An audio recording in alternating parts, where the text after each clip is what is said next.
ভাই আমরা অনেক সময় বলে থাকি হার্ডওয়্যার তো লাগানো আছে, কিন্তু জিনিসটা ঠিকমতো কাজ করছে না কেন? এখানে আসল যে ফ্যাক্টর সেটা হচ্ছে ড্রাইভার। ড্রাইভার জিনিসটা মূলত কি? সহজ করে বলতে গেলে ড্রাইভার হলো অপারেটিং সিস্টেম এবং হার্ডওয়্যারের মধ্যে এক প্রকার ট্রান্সলেটর। এখন হার্ডওয়্যার নিজে নিজে ওএস কে বুঝতে পারে না, আবার ওএস নিজেও জানে না যে এই হার্ডওয়্যারটি কিভাবে কাজ করে। এই দুইজনের মধ্যে মিডল ম্যান বা নেগোসিয়েটর হিসেবে কাজ করে ড্রাইভার। ধরুন আপনি একটি প্রিন্টার কিনলেন, পাওয়ার অন করলেন, পিসিতে লাগালেন, কিন্তু প্রিন্টার কাজ করছে না। কেন?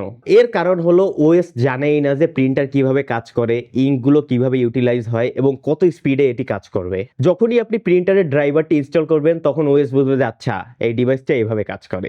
এই কারণে ড্রাইভার না থাকলে যদি আপনি হার্ডওয়্যার লাগিয়েও রাখেন, জিনিসটা বলতে গেলে অপারেটিং সিস্টেমের জন্য অনেকটা ডেড হিসেবেই ধরা যায়। এখন কিবোর্ড কিংবা মাউস এগুলোর যে বেসিক ড্রাইভারগুলো আছে সেগুলো বিল্ট ইন অবস্থায় উইন্ডোজে থাকে, তাই এগুলো প্লাগ ইন করলেই এগুলো কাজ করে। কিন্তু graphics card, sound card, Bluetooth কিংবা ওয়াইফাই এগুলো ড্রাইভার ইনস্টল না করলে দেখা যায় যে অনেক সময় কাজ করে কিংবা কিছু ফিচার কাজ করে না, কিংবা অনেক ক্ষেত্রে একবারে ডিটেক্টই করে না। ধরুন আপনি আপনার গ্রাফিক্স কার্ডে ড্রাইভারটি ইনস্টল করলেন না, সেক্ষেত্রে কি হবে জানেন? ডিসপ্লে আউটপুট ঠিকই আসবে, কিন্তু গেমিং, ভিডিও এডিটিং কিংবা স্মুথ স্ক্রোলিংও আপনার ঠিকমতো কাজ করবে না। এর কারণ ড্রাইভারের অভাবে আপনার জিপিইউ প্রপারলি ইউটিলাইজই হচ্ছে না। এছাড়া ড্রাইভার শুধু একটি হার্ডওয়্যারকে চালু রাখার জন্য ইউজ হয় না, এর পারফরমেন্স, স্টেবিলিটি এগুলো বজায় রাখার জন্য ইউজ করা হয়। এই জন্যই মূলত নতুন নতুন ড্রাইভার আপডেট আসে, যেগুলোতে better FPS, bug fix, crash error fix কিংবা ভালো ব্যাটারি লাইফ পাওয়া যায়। তো বোঝাই যাচ্ছে ড্রাইভার আপডেট কতটা ইম্পর্টেন্ট।